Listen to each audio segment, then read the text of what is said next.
Hello parents, Mrs. Bannister here, and I wanted to, since I had just a moment on a Wednesday, to translate the counseling lesson, because I know sometimes that can help with parenting support.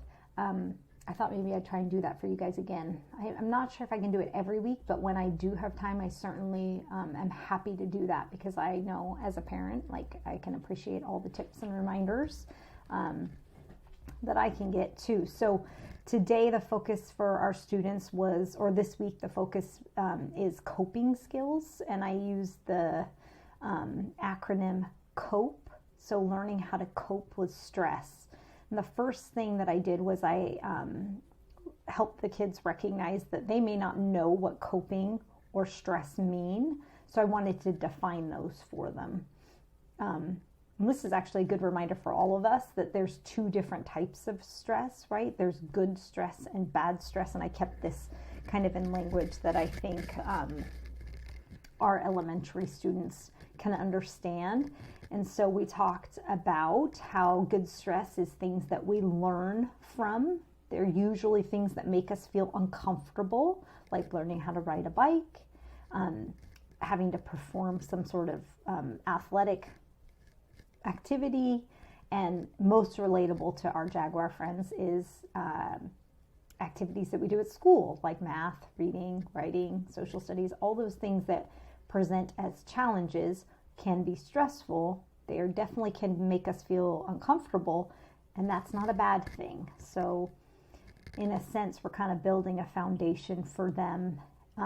By teaching them some coping skills, we're also working on their resilience, right? Because if they can manage their stress when we as adults know it's good stress, that's also them practicing resiliency. Like, things are hard, but we know how to manage that stress. We know how to be resilient in the face of a challenge. I also differentiated between good stress with bad stress by saying, like, natural disasters or scary animals, like a scary kind of ferocious looking dog. I didn't want to be too alarming with our kids or activate any of our students that are exceptionally sensitive to stuff, which is totally reasonable. So I kept these two images, and I talked a little bit about how, like, a wildfire is very stressful for families that are close to it, or a fire in someone's house where they have to call the fire department. That would be an example of bad stress. It makes our body have this really big reaction.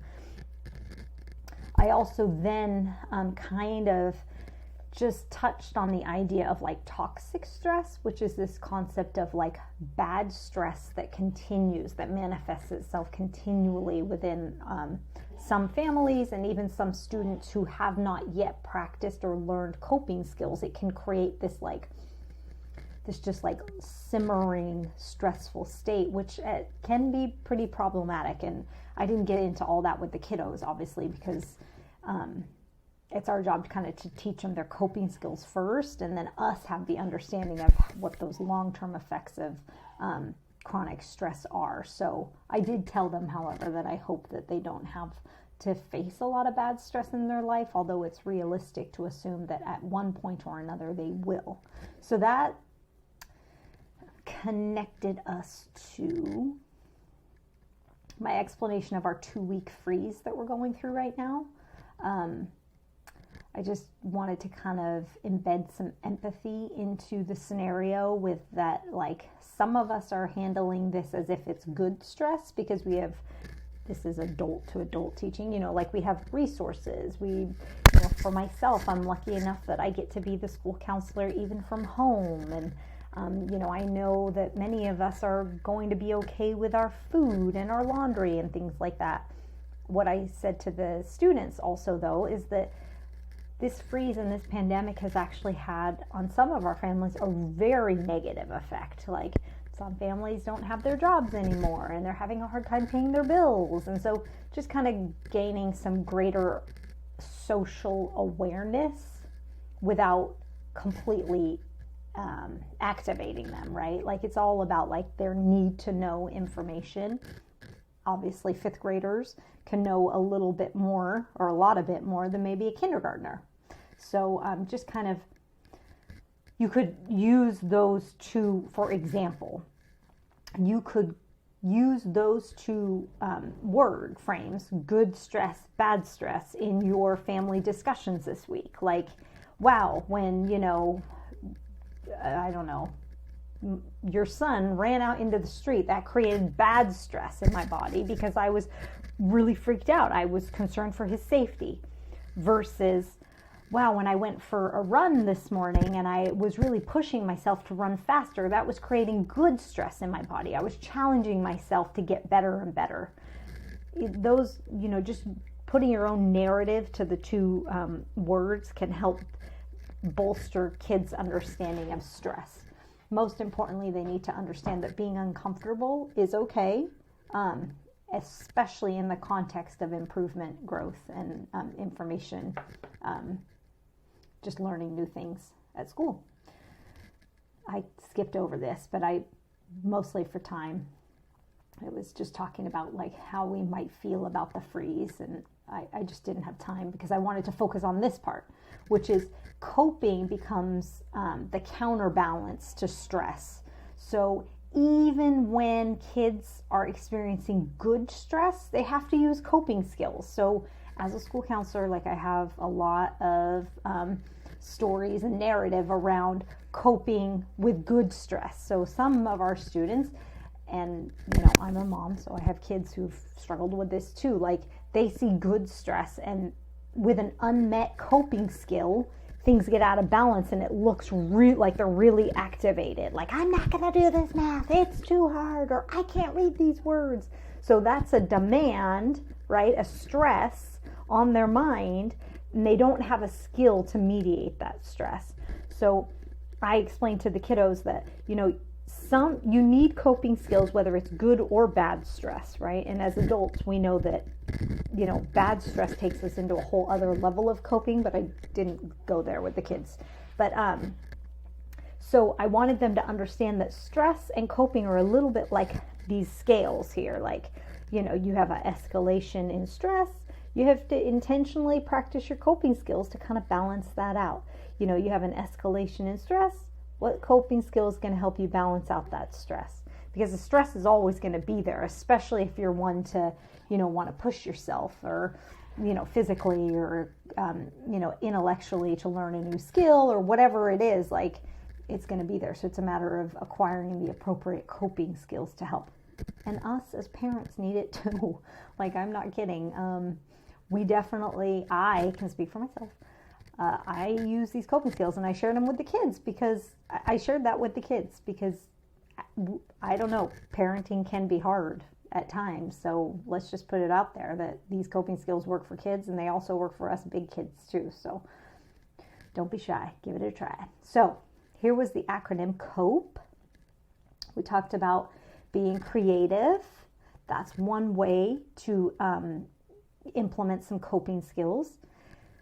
Oxygen or breathing, definitely one that I want to encourage kids and adults to use. Playing, and that applies to adults too, right? We need some free time, unstructured time. And exercise, that can apply to everybody. So we talked about what are some creative outlets that you might have. One that I totally forgot about that I wish I would have mentioned to the kids, because I know some kids have really honed in on their cooking skills. So if I totally forgot to put that one in there. So, recipes, making cookies or healthy dinners and stuff like that is another excellent way of being creative.